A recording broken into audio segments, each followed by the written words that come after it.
Haifa തുറമുഖവും Ben Gurion എയർപോർട്ടും ഉപരോധത്തിലാണെന്ന് യമൻ പ്രസ്താവിച്ചു.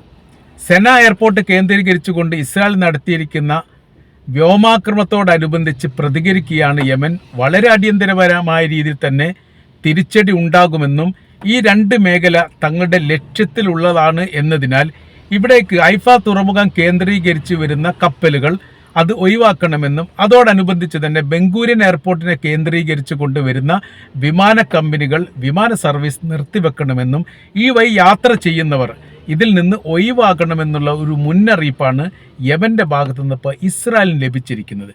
ലോകത്തോട് മുഴുവനായിട്ട് ഞങ്ങൾ സംസാരിക്കുന്നു എന്ന തരത്തിലാണ് യമൻ്റെ ഭാഗത്തുള്ള പ്രതികരണം ഉണ്ടായത്.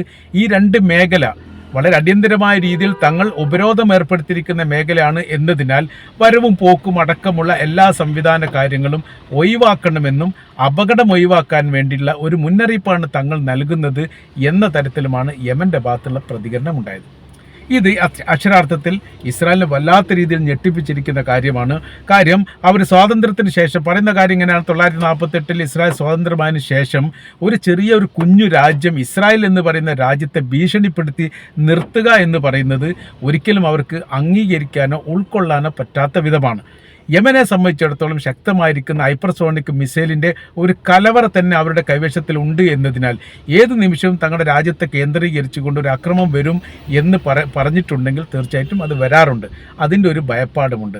യമൻ പറയുന്നു 660 നഗര പ്രാന്ത പ്രദേശങ്ങൾ തങ്ങളുടെ ലക്ഷ്യത്തിലാണ്.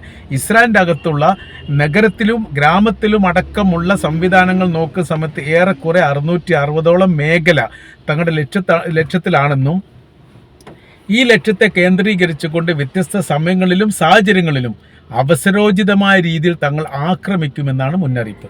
അവിടുത്തെ ജനങ്ങളോട് ജാഗരൂകരാകാൻ ഇതിനോടനുബന്ധിച്ച് തന്നെ പറഞ്ഞിരിക്കുന്ന ഒരു വിവരം ഇതിനോടനുബന്ധിച്ച് പുറത്തു വന്നിരിക്കുന്നു. അങ്ങനെ വരുന്ന സമയത്ത് ഇപ്പോൾ കണക്ക് കൂട്ടുമ്പോൾ 660 നഗരപ്രാന്ത പ്രദേശം എന്ന് പറഞ്ഞാൽ വല്ലാതൊന്നും ഇനി ബാക്കി ഇസ്രായേലിൽ ഇല്ല എന്നുള്ളതാണ് യാഥാർത്ഥ്യം. അപ്പോൾ ഏറെക്കുറെ ഇസ്രായേലിൻ്റെ എല്ലാ മർമ്മപ്രധാന പ്രദേശങ്ങളും യമൻ ലക്ഷ്യമാക്കുന്നുണ്ട് എന്നാണ് മനസ്സിലാക്കാൻ പറ്റുന്നത്. ഇപ്പോൾ കഴിഞ്ഞ ദിവസം ടെൽ-അവീവിലെ ബ്ലൂ ഫീൽഡ് സ്റ്റേഡിയം അടച്ചതായിരിക്കുന്ന ഒരു വിവരം പുറത്തു വന്നു. ഇതിനെ കേന്ദ്രീകരിച്ചുകൊണ്ട് ഈ മുന്നറിയിപ്പ് വന്നതോടുകൂടി തന്നെ ഈ മേഖല കേന്ദ്രീകരിച്ചുകൊണ്ട് സുരക്ഷിതത്വം ഒരുക്കണമെന്ന് ഈ ഗവൺമെൻറ് തന്നെ ഔദ്യോഗികപരമായ രീതിയിൽ മുന്നറിയിപ്പ് നൽകി. അവർ പറയുന്നത് ഇങ്ങനെയാണ്: ഈ ടെൽ-അവീവിലെ ഏറ്റവും വലിയ ഫുട്ബോൾ സ്റ്റേഡിയമാണ് ബ്ലൂ ഫീൽഡ് സ്റ്റേഡിയം എന്ന് പറയുന്നത്. അവിടെ ഈ വലിയ മത്സരം സംഘടിപ്പിച്ചതിൻ്റെ ഏകദേശം സെമി ഫൈനലായിരുന്നു ഈ കഴിഞ്ഞ ദിവസം ഉണ്ടായിരുന്നത്. 30,000 ഫുട്ബോൾ പ്രേമികൾ അല്ലെങ്കിൽ ഫുട്ബോൾ കാണികൾ സ്റ്റേഡിയത്തിൽ ഉണ്ടായിരിക്കുന്ന സമയത്താണ് യമൻ്റെ ഭാഗത്തുനിന്ന് ഇത്തരം ഒരു മുന്നറിയിപ്പ് നൽകി. അതോട് കൂടിയിട്ട് ആളുകളെ പുറത്താക്കുകയും സ്റ്റേഡിയം അടക്കുകയും ചെയ്തു. അങ്ങനെ ഒരു മുന്നറിയിപ്പ് ഉണ്ടായതിനു ശേഷം മാത്രമേ ബ്ലൂ ഫീൽഡ് സ്റ്റേഡിയം തുറക്കുകയുള്ളൂ എന്ന് അധികാരികൾ മുന്നറിയിപ്പ് നൽകി. ഇതൊക്കെ വ്യക്തമാക്കുന്ന കാര്യം രാജ്യത്തിൻ്റെ അകത്തേക്ക് തന്നെ ഈ യുദ്ധവുമായിട്ട് ബന്ധപ്പെട്ട കെടുതികളും പ്രശ്നങ്ങളും എത്തിയിരിക്കുന്നു എന്നതാണ്. ആയതിനാൽ ഇതിനെ പ്രതിരോധിക്കുക എന്നുള്ളത് യഥാർത്ഥത്തിൽ ഇസ്രായേലിനെ സംബന്ധിച്ചിടത്തോളം ശ്രമകരമായിരിക്കുന്ന കാര്യമാണ് എന്ന് ഏറെക്കുറെ അവർ തന്നെ വിലയിരുത്തുന്നു. ഇപ്പോൾ പറയുന്ന കാര്യം എങ്ങനെയാണ്: യമനുമായിട്ടുള്ള ഒരു ആക്രമണം അല്ലെങ്കിൽ യുദ്ധവുമായിട്ട് ബന്ധപ്പെട്ട സാഹചര്യങ്ങൾ തങ്ങൾ മുൻപ് കൈകാര്യം ചെയ്തതിൽ വെച്ച് ഏറ്റവും ഗൗരവമുള്ളതും അപ്രതീക്ഷിതമായതും ഞങ്ങളുടെ പ്രതിരോധ സംവിധാനങ്ങൾ പോലും താറുമാറാക്കുന്ന തരത്തിലുമാണ്. അതിനെ പ്രതിരോധിക്കുക എന്നുള്ളത് അടിയന്തരമായിരിക്കുന്ന കാര്യമാണ്. അത് ചെങ്കടലിനെ കേന്ദ്രീകരിച്ചുകൊണ്ട് അമേരിക്കയുടെ പടക്കപ്പൽ മാറിയതോടുകൂടി ഈ മേഖല സ്വതന്ത്രമാവുകയും ഇവിടെ നിന്ന് വലിയ രീതിയിലുള്ള ആക്രമണം നടത്താൻ വേണ്ടിയിട്ട് യമന് സാധിക്കുകയും ചെയ്യുന്നു. അപ്പോൾ അപ്രതീക്ഷിതമായിരിക്കുന്ന വലിയ ഹൈ പവർ മിസൈൽ ഉപയോഗിച്ചുകൊണ്ട് ആക്രമിക്കുമ്പോൾ വളരെ പെട്ടെന്നൊന്നും അതിനെ പ്രതിരോധിക്കാൻ സാധിക്കുന്നില്ല എന്ന് പറയുന്ന സമയത്ത് തങ്ങളുടെ ഏറ്റവും സുരക്ഷിതമായിരിക്കുന്ന കേന്ദ്രങ്ങളെ ആക്രമിക്കാൻ വേണ്ടി അവസരമുണ്ടാകുന്നു എന്നുള്ളതാണ്. അതിൽ അവർക്ക് ഏറ്റവും വലിയ പ്രയാസമുണ്ടാക്കിയിരുന്ന കാര്യം ബെൻഗൂരിയൻ എയർപോർട്ടിന് നേരെ നടത്തിയിരിക്കുന്ന ആക്രമണമാണ് കഴിഞ്ഞ ആഴ്ച. അതിൽ എയർപോർട്ടിനോട് ചേർന്നുകൊണ്ട് സ്ഫോടനം നടന്നു. അത് ബാലിസ്റ്റിക് മിസൈലിൻ്റെ സ്ഫോടനത്തോടു കൂടി ഏകദേശം 25 മീറ്റർ താഴ്ചയിൽ ഭൂമി കൊഴിഞ്ഞുപോയി. ഈ എയർപോർട്ടിൻ്റെ ഒരു ഭാഗം തകർന്നു. വലിയ വിഷയങ്ങളും വലിയ പ്രശ്നങ്ങളും അതോടനുബന്ധിച്ചുണ്ടായെന്ന് മാത്രമല്ല, ലോകത്താകമാനമുള്ള പരമാവധി രാജ്യങ്ങളിലെ വിമാന കമ്പനികൾ ഇസ്രായേലിലേക്കുള്ള സർവീസുകൾ നിർത്തിവെക്കുകയും ചെയ്തു. ഇങ്ങനെ ഒരു പ്രതിസന്ധിയിലേക്ക് യഥാർത്ഥത്തിൽ ഇസ്രായേൽ എന്ന് പറയുന്ന രാജ്യമായി ഇപ്പോഴും ആ നിർത്തിവെക്കപ്പെട്ട എല്ലാ വിമാന കമ്പനികളും സർവീസ് തുടങ്ങിയിട്ടില്ല. അതിനുശേഷം ഒരു ആക്രമണം ഉണ്ടായി. പക്ഷേ അത് തെലവീവിനെ ഈ ബംഗൂരു എയർപോർട്ടിനെ കേന്ദ്രീകരിച്ചല്ലെങ്കിൽ പോലും താൽക്കാലികമായ രീതിയിൽ എയർപോർട്ട് അടച്ചിരിക്കുന്ന വിവരം വന്നു. പിന്നെ രണ്ടാം ഘട്ടത്തിൽ സന ആക്രമിക്കുകയും സനയിലെ യമൻ്റെ വിമാനം തകർക്കുകയും അതോടനുബന്ധിച്ച് എയർപോർട്ടിൽ കാര്യമായിരിക്കുന്ന കേടുപാടുകൾ സംഭവിച്ചതോടുകൂടി വളരെ പെട്ടെന്ന് തന്നെ ബംഗൂരിൻ എയർപോർട്ട് താൽക്കാലികമായി അടച്ചതായിരിക്കുന്ന ഒരു പ്രസ്താവന സർക്കാരിൻ്റെ ഭാഗത്തുനിന്ന് പുറത്തു വരികയും ചെയ്തു. അപ്പോൾ യഥാർത്ഥത്തിൽ മുഖാമുഖം നോക്കി നിൽക്കുന്ന വലിയ യുദ്ധമാണ് യമനും ഇസ്രായേലും തമ്മിൽ ഇപ്പോൾ നടക്കുന്നത്. അതിന് ഒരു കൃത്യമായിരിക്കുന്ന ഒരു പ്രതിരോധമുണ്ടാക്കാൻ വേണ്ടിയിട്ട് ഇസ്രായേലിന് സാധിക്കുന്നില്ല.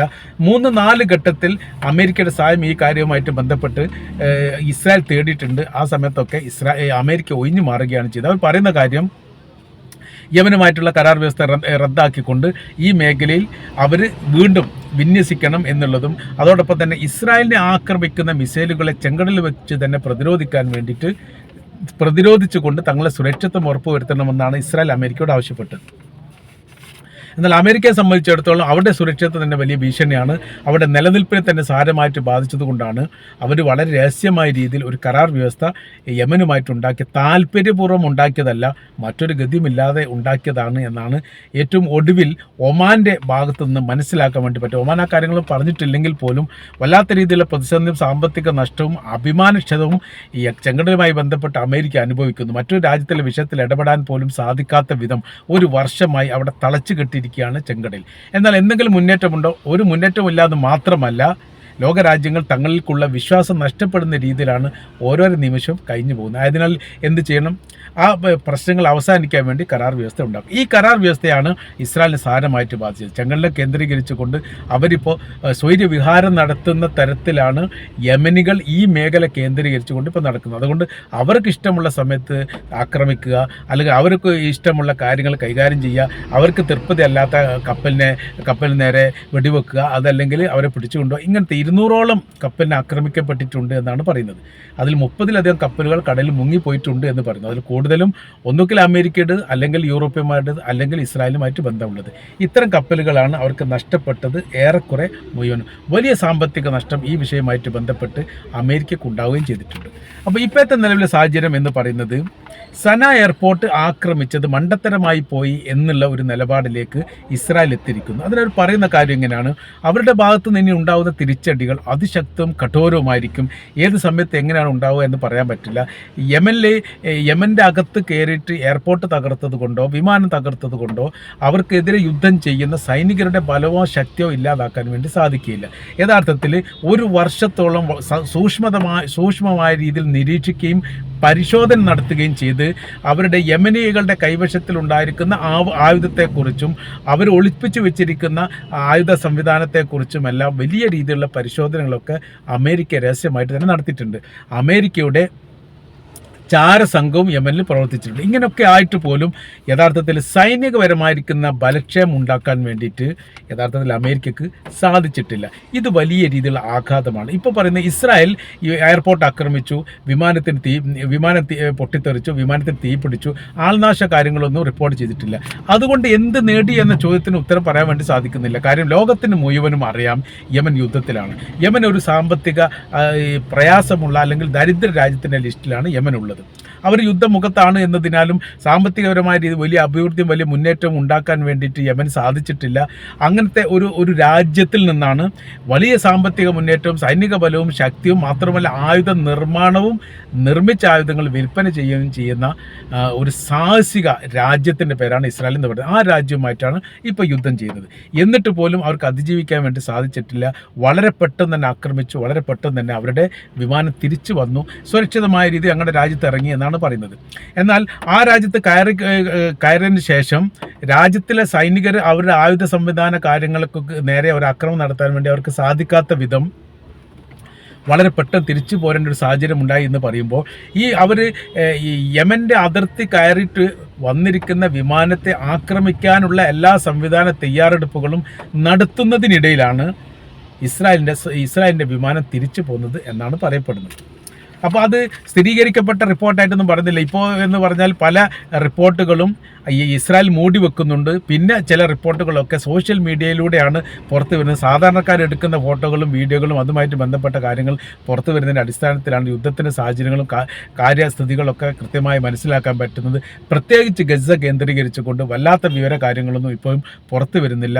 പരമാവധി ചില മേഖലകളൊക്കെ ഇസ്രായേലിൻ്റെ കൈവശത്തിലാണ് എന്നതിനാൽ അവിടെ എന്തൊരു സംഭവങ്ങൾ നടന്നാലും ഇസ്രായേലിൻ്റെ സൈന്യം റിപ്പോർട്ട് ചെയ്യുന്നതിനപ്പുറം മറ്റു റിപ്പോർട്ടുകളും ചില മേഖലകളിൽ നിന്ന് പുറത്തു വരുന്നില്ല എന്ന് മനസ്സിലാക്കാൻ വേണ്ടി പറ്റുന്നു. അപ്പോൾ ഇപ്പോഴത്തെ നിലവിലെ സാഹചര്യം എന്ന് പറഞ്ഞാൽ ഇസ്രായേൽ ഞെട്ടിപ്പിച്ചിരിക്കുന്ന കാര്യം ആ രാജ്യത്തിൻ്റെ അകത്തുള്ള തുറമുഖവും എയർപോർട്ടും യമൻ എന്ന് പറയുന്ന ആ കൊച്ചു രാജ്യം ഉപരോധിക്കുന്നു എന്നുള്ളതും ഈ പ്രദേശത്തേക്ക് കപ്പലായിട്ടോ വിമാനമായിട്ടോ യാത്രക്കാരായിട്ടോ വരുന്നവർ കരുതിയിട്ടില്ലെങ്കിൽ അക്രമം ഉണ്ടാവും എന്ന് നിങ്ങൾക്ക് ഉറപ്പിക്കാം എന്നൊരു മുന്നറിയിപ്പ് കിട്ടിയതോടുകൂടി യഥാർത്ഥത്തിൽ ഇസ്രായേൽ എന്ന് പറയുന്ന രാജ്യം വലിയ രീതിയിലുള്ള ഭയാശങ്കയിലാണ്.